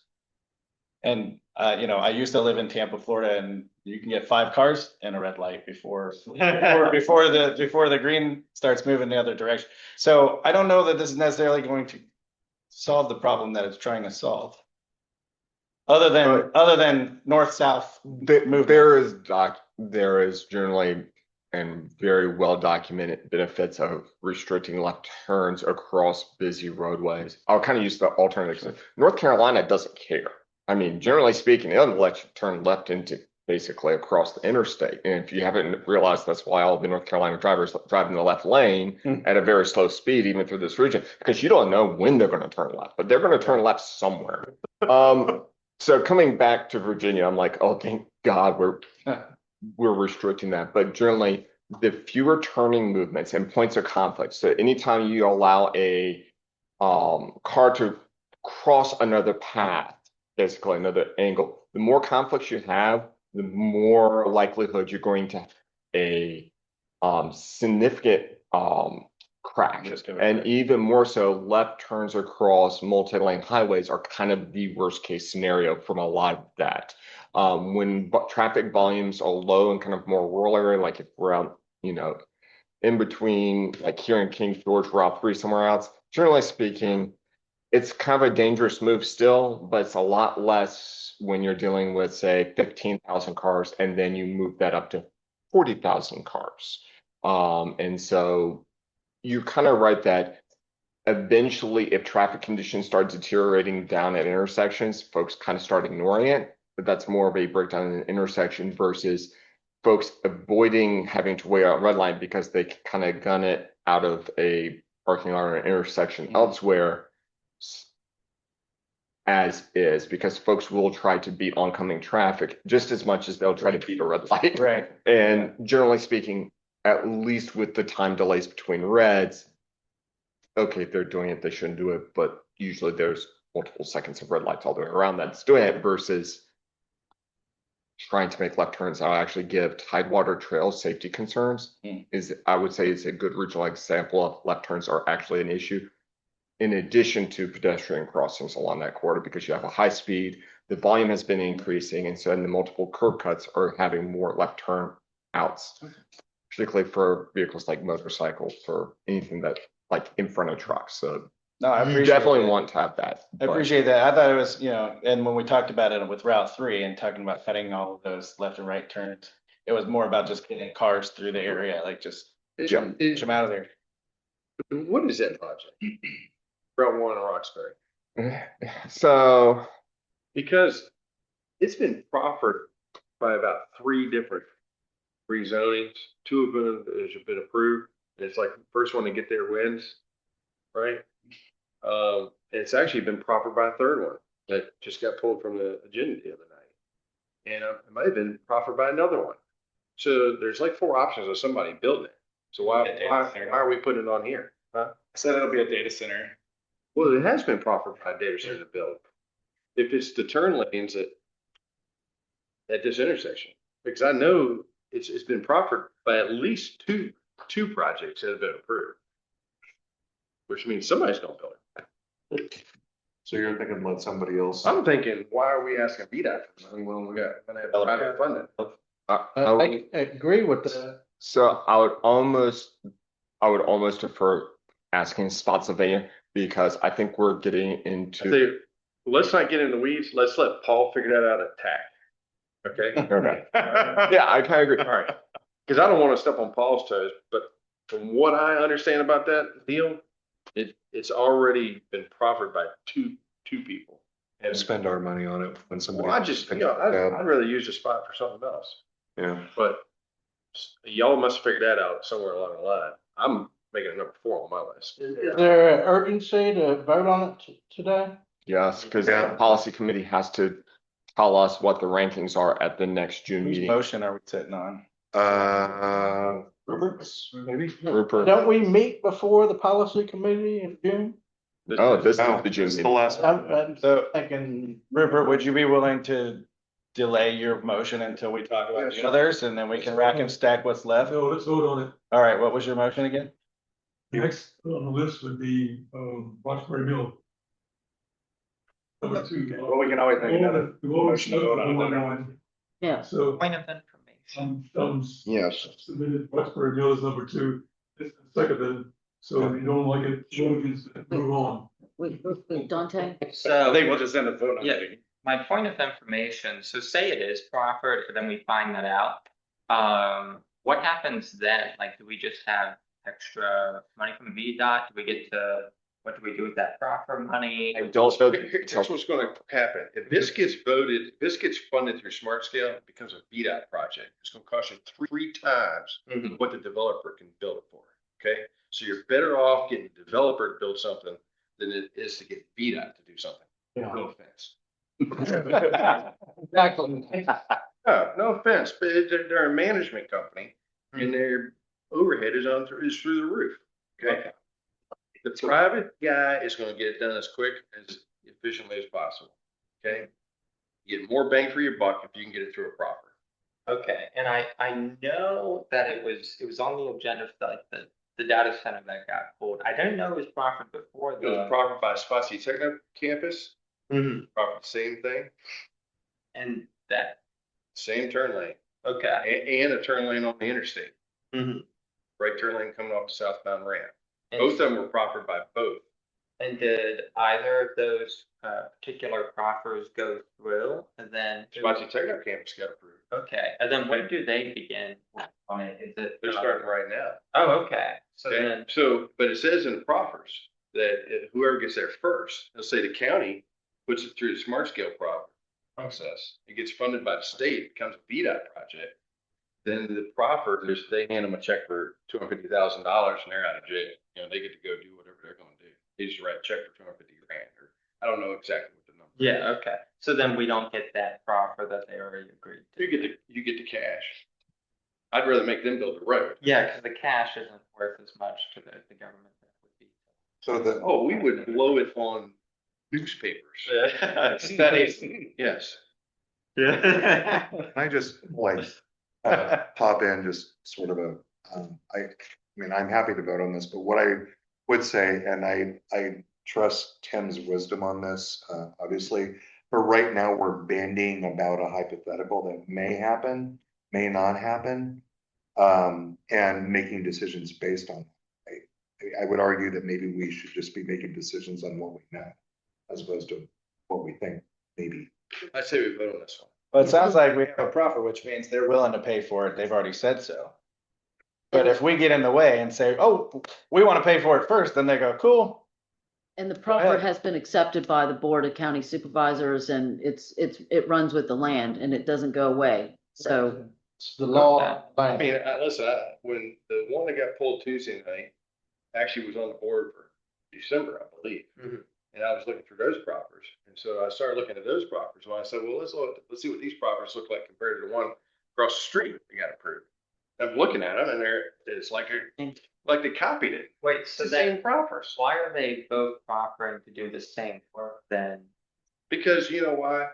Because let's say Spotsy Techno Campus proffered it. And that guy just likes to inventory land. Okay, Yeah. so he got the land, got a zone, and he's gonna give it to his grandkids, let them build it. whatever comes down the road 30 years from now, right? That data center, who the hell knows what it's gonna be, right? Launch pad for SpaceX or some shit, right? So you go to the next guy who's probably more economically ready to do something, then you get him on the hook for it, then he gets there first. And it says in these proffers, if somebody gets there first, then we just write you a check. Okay, so. If this guy gets here first, then they're gonna write a different check. It's all negotiated numbers, but these turn lanes at Thornburg, I think there's about 3 or 4 different options right now on the table of somebody's gonna do them. Okay. There is no guarantee. I mean, both of them could just be land banking. And they might not touch it for 30 years, but that proffer runs with that land. So if you go buy that land from that guy and you want to start construction, you got to do that turn lane. It runs with the property. Land. You see, developers, attorneys write the proffers, the politicians approve them. So the attorneys are smarter than the politicians. And I'll give you an example. One proffer in Stafford, you have to look at triggers on proffers. What triggers the proffer to happen?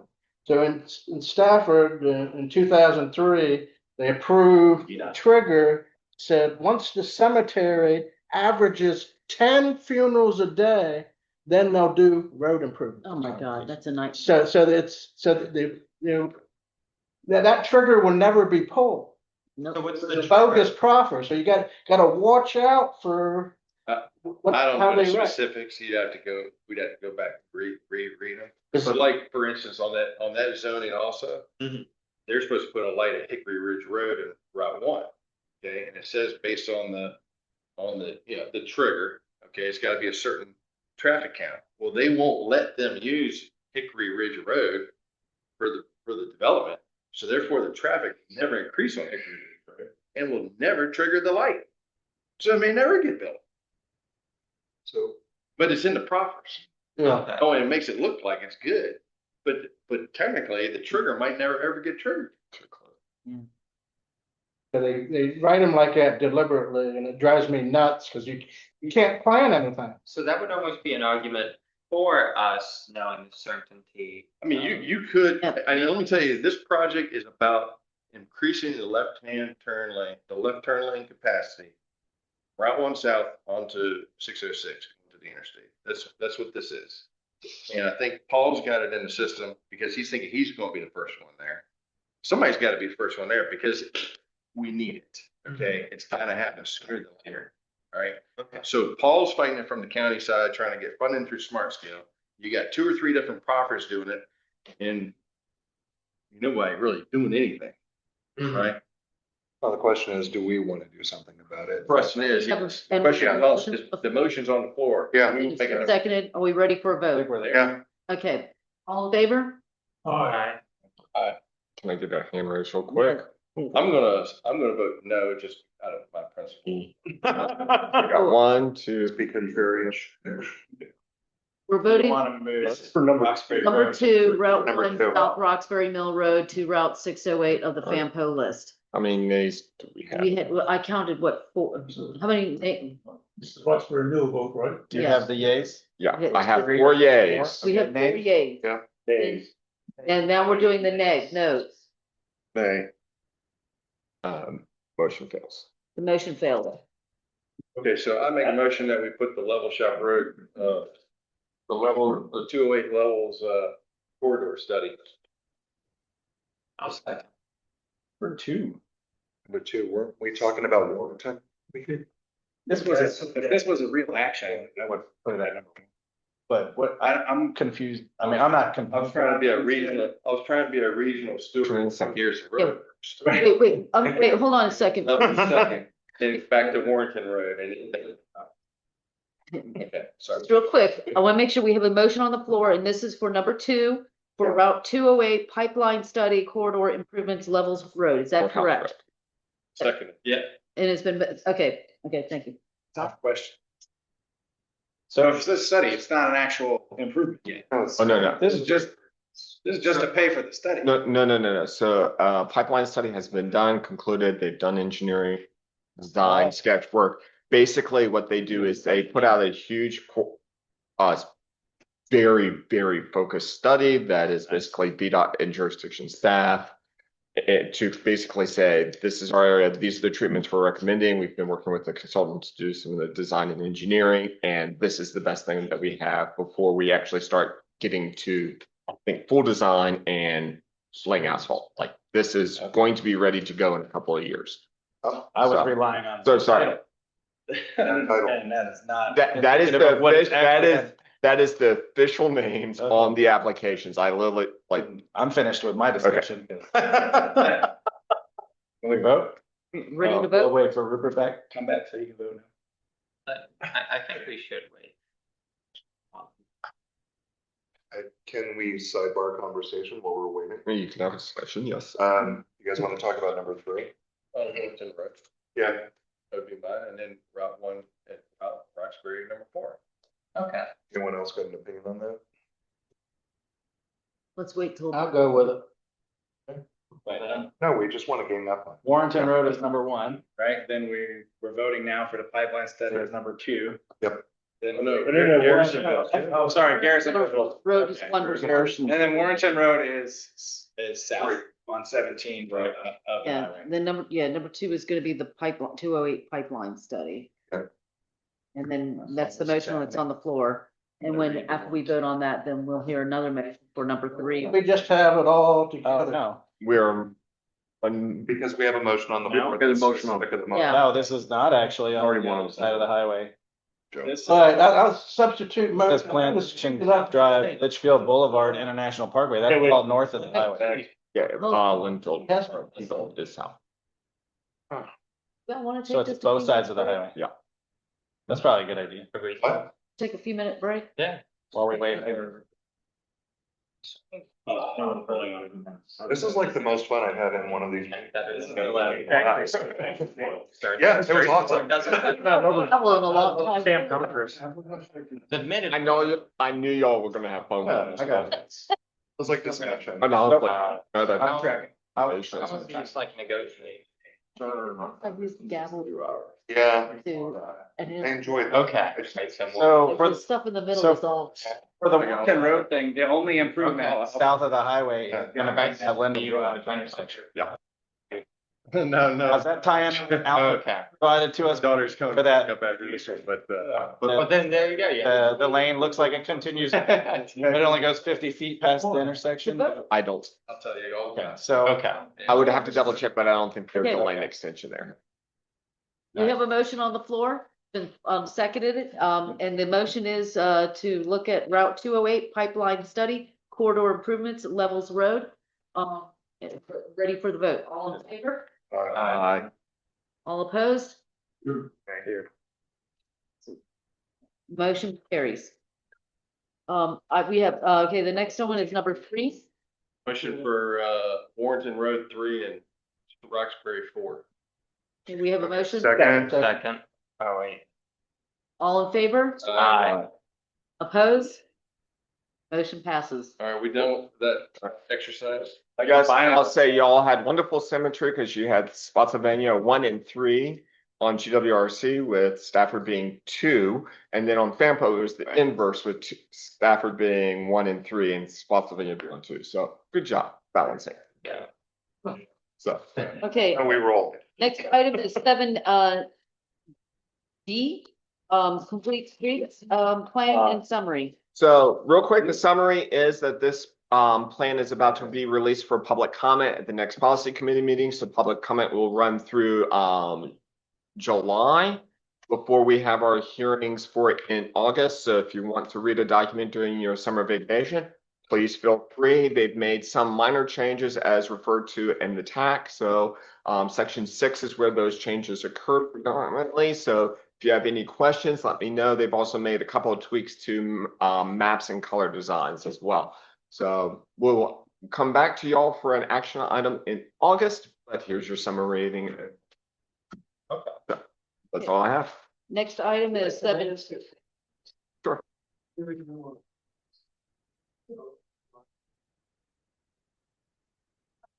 Online and I believe she is upstate.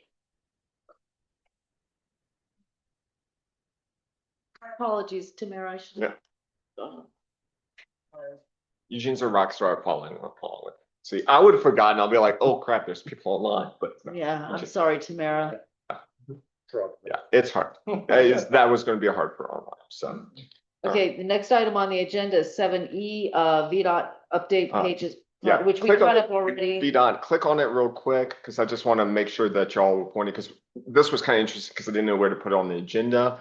But Linda and VDOT actually provided line by line comment and response to our VDOT reporter problems last time. And then we, in member reports, I think we kind of veered back into asking questions or items from next agenda item that was very much kind of VDOT focused. So I combined it into this one item. But I'll let y'all, in the interest of time, read through these because they respond to each one of your questions individually. Yes. Quick question. If I don't like their response, what do I do? Am I allowed to? Don't mail you letter issues. You can follow up or you can talk with the future chair about having a CTAC discussion item. Okay. Whatever items or treatments you want, but you can elevate that. Yes, sir. I would like to recommend that if you feel compelled, use a separate color or different color than black, that you don't go orange or something light like that. You go in blue or green, because I couldn't read this on my computer screen. See the VDOT orange works well for trucks, not well on documents. And I really would like to bring up one thing, and I probably should have brought this up before, under the VDOT transit report problem. It's been brought to my attention that the bridge at the Chappawanset Creek, is getting widened, but right now that is a major path for Shenandoah and National Scenic Trail, coming from Prince William County. And I think that path, the pedestrian access route is not wide enough for a shared use path. It's wide enough for the sidewalk, but it's only like maybe, I looked at it just a few days ago, weeks back, and it was 2 or 3 feet short of being wide enough for. If you all consider widening that out so that when those trails do come by, we can have a nice facility for people to use, to cross from Prince William into Stafford County. It would make a nice gateway to the county as well. Sorry about that. But yes, please review, come back with a future agenda item when we have a meeting with the time, whichever item. And if you think something needs to be elevated with CTAC, we can more than do that. So, yes. That work? Okay, perfect. Eugene, the next item, which was projects and resources page. So Joe requested that we get updates on all VDOT's projects. VDOT maintains those updates on its webpage, particularly for district projects. I just wanted to point you to that resource. So if anybody is looking for a project, they can come to this page and find it. And if you click on the next agenda item, because Joe asked particularly about Berea Church Road improvements, I actually linked that one directly, as well as the most, it gives project plans if available. Links to this county webpage that it's currently on construction. Exactly where it's in the construction process, we might not have full details on that. Some of the bigger projects might have it, but not everything. But I'll leave it up to this group to kind of review, and they can find it. Even gives you the point of contact for the projects as well. So it varies depending on the projects. Like the I-95 bridges had a lot more information. Some other projects might have less information, but just for everybody else, that's we can. If you want to have a deeper dive on that, I can always request VDOT or any transit provider to provide more information on projects. Just give me time and I can try to make that happen. It takes a little while, but we can work from there. Yeah, thanks for that link. It's really helpful to have the pictures along with projects, so you can kind of match it up. So that's it for that one. Okay, next item on the report next item on the agenda is staff reports, FAMPO update, tip, and housekeeping. So FAMPO, just letting you know, we took the feedback that y'all had on the tip document and made those changes to the tip. So you'll see brand new maps, new color gradients on the tip document. You can just get to the bottom. It's like 75, page 75. So we actually went through that document and made revisions so that it would be a little bit easier and more concise as well as work at the maps. But I just wanted to let y'all know we listened and made changes. So including some concise edits as well, right? So we have that. Housekeeping, FAMPO staff would like to recognize Yolanda Hipsky for serving as chair for this past year.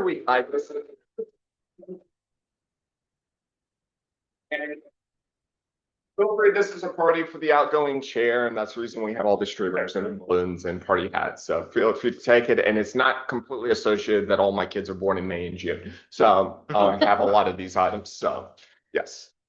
But thank you. Thank It's you. been a pleasure. So. Thank you, thank you. This is. Oh my goodness. Oh, wow. Thanks. Thanks. Thank you so much. Oh, oh.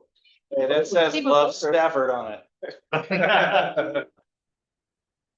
Thank you. Bucky's gift card. Yeah. Called Crawford. So, What are they gonna build turn lanes? Right. Oh, that would. Thank you for your, thank you guys. Appreciate it. Very happy to turn the gavel to Alan.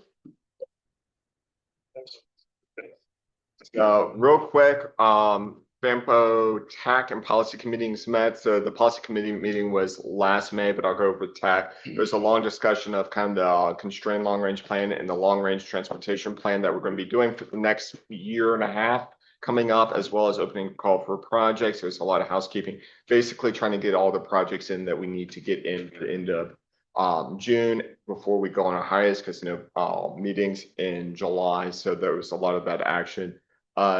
Likewise, on the policy committee, they were approving public comment and getting a review of the LRTP. They elected their they will be electing their officers as well. But it's a lot of end of June stuff, and that's kind of where we're sitting. I think the other big item coming up is the opening for on-call consultants. So that's on our webpage. It's done a little bit more internally, but we will be keeping folks abreast to that, because you can always go to our webpage on that. There's a big button, and anytime a consultant asks a question, we have to respond to all of them, and we put it on the webpage so you can see what folks are asking. So that was the big move for that. So yes, I will end staff reports unless anybody has specific questions. Any questions? Next item is member report. Oh, Dante, I'm sorry. Oh, no, I have some board member reports. Okay, well, next item is member report. Dante? So I had the privilege of being appointed, I guess, by this committee to go to another committee and sit in. That's the Public Transit Advisory Board. And I was there with Eugene. It was very interesting. Something that we focused on and talked a lot about is not a lot of folks know the full scope of the public transit resources we have. Like, for instance, in that survey we put out, we got a few responses that said, wouldn't it be nice if the buses were free? In the sense that you don't pay directly, but of course, the money comes from somewhere, but I digress. And we were like, well, we do have fare-free buses. So we spoke about, especially on social media, how do we get the word out more? And then I volunteered my time and services to just help them film short form content to post on various social media websites to let people know, here's how you use public transit. Here are all the cool things we have available to you. Like if you get stranded in DC, for instance, I bet you didn't know there's a service you can call to get a ride back to the area. It's sponsored by the federal government. I had no clue about that, right? Most people don't. You have to be a federal worker for that stuff.